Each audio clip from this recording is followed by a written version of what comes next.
Eu lembro de uma reunião de acionistas do Santander, né? Que eu fui. Essa que eu fui com o Barça, que eu conheci a Lu, que eu falei para vocês. O Santander valia 20 centavos na época, né? Uma ação que estava entrando no Brasil, cheia dos desafios, estava comprando ainda outras empresas e tal.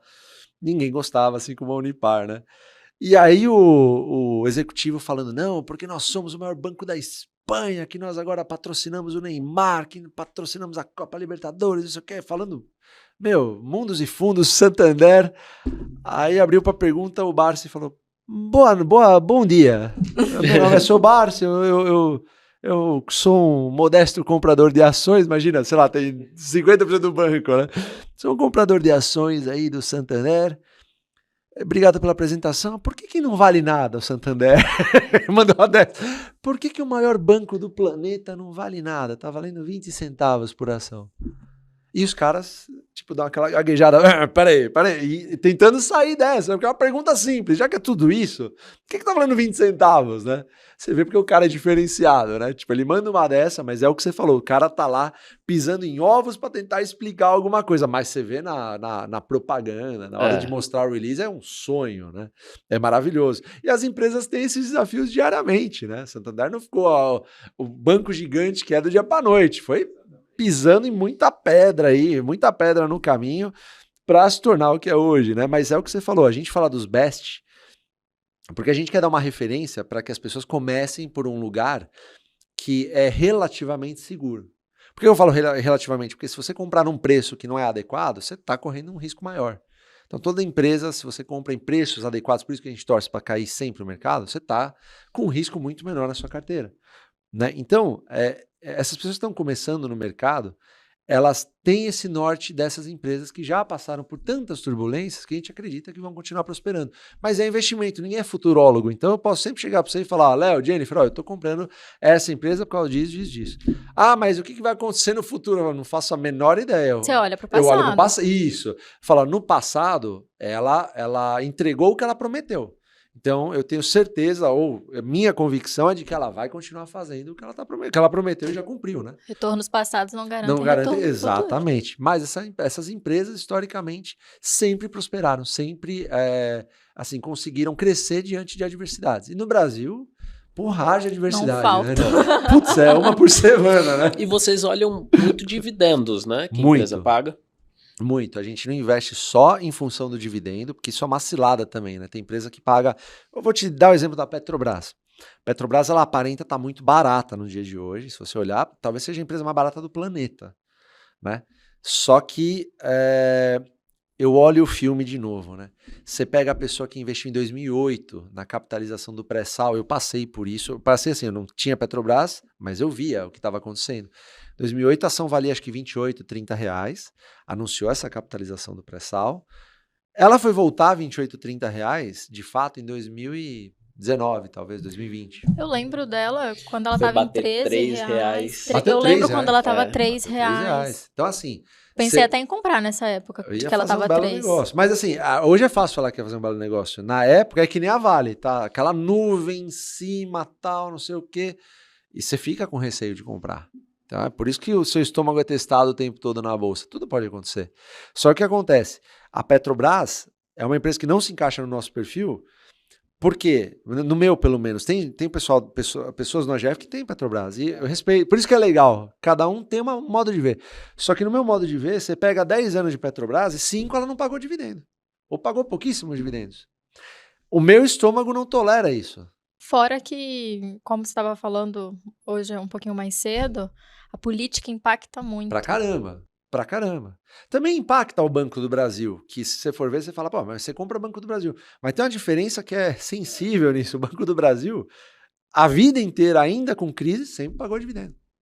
E é engraçado, né? Quando você compra o Banco do Brasil, você é sócio junto com o governo. Ele não paga dividendo porque ele é bonzinho, ele paga porque a União tá por trás, tem 50% das ações. Então, quando ele recebe, ele fala, tô sendo bonzinho, vou pagar pro Fábio dividendo. Não, vai pagar pra União, que tem 50% das ações. Eu brinco que se o estagiário meter um clique errado lá, ele vende ação, já não é mais dono. A União já não é mais dona do Banco do Brasil. Mas assim, se você for ver,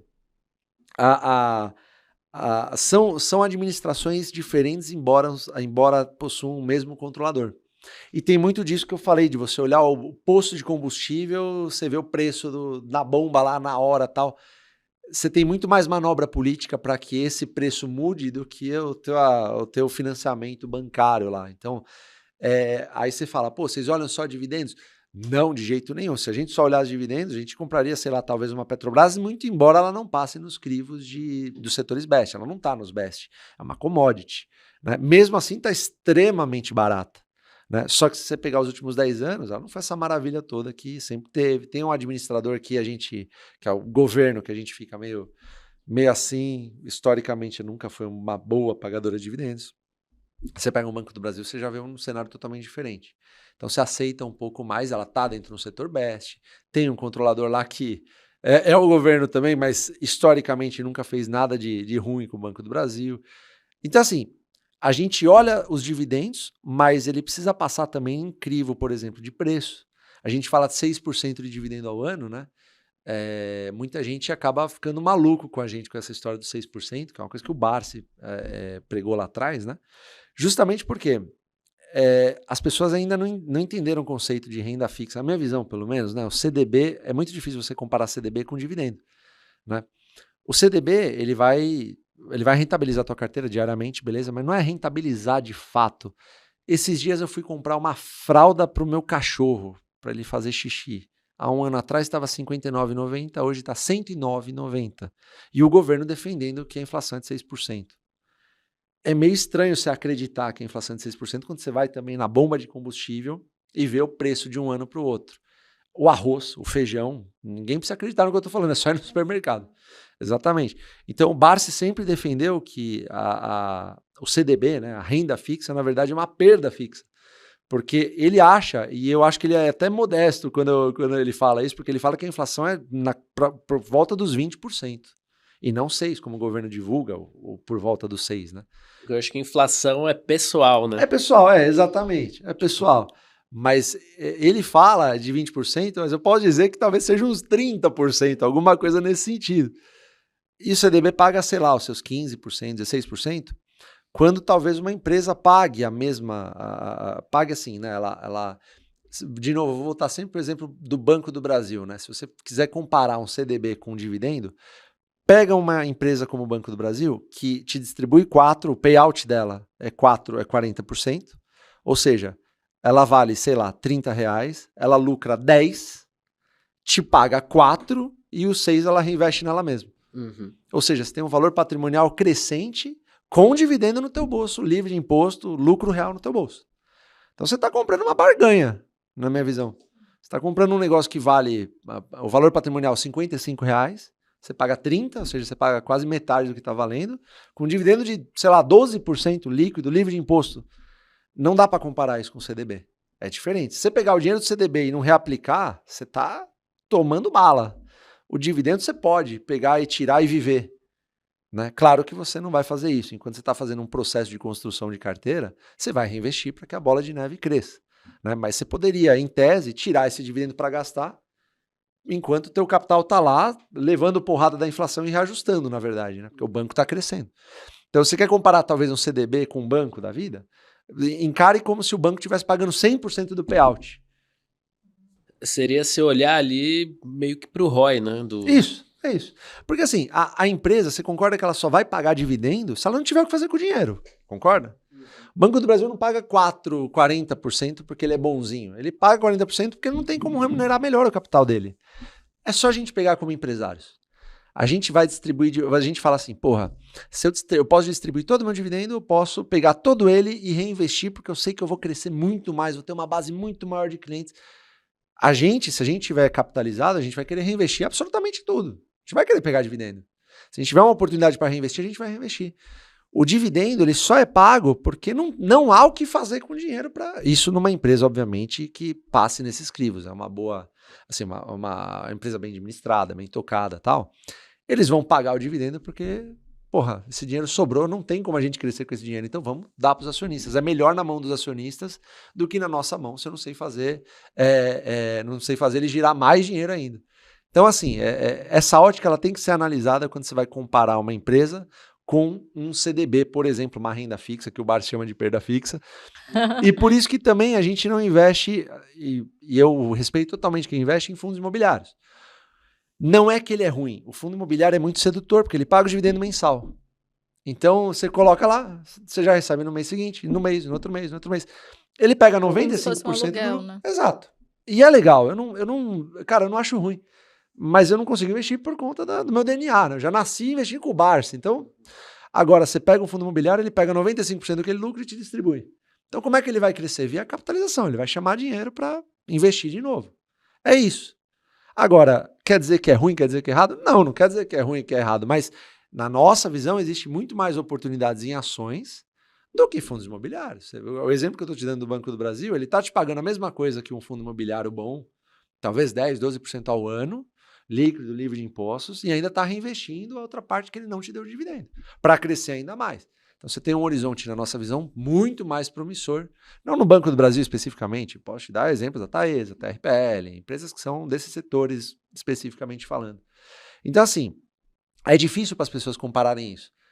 Mas é muito fácil também elas começarem a analisar, os investidores que estão começando, talvez eles sintam um pouco mais de atratividade nos fundos imobiliários, porque cá entre nós, talvez seja mais fácil analisar um prédio que está lá sendo alugado do que uma ação que tem todos esses componentes aí, né? Não sei.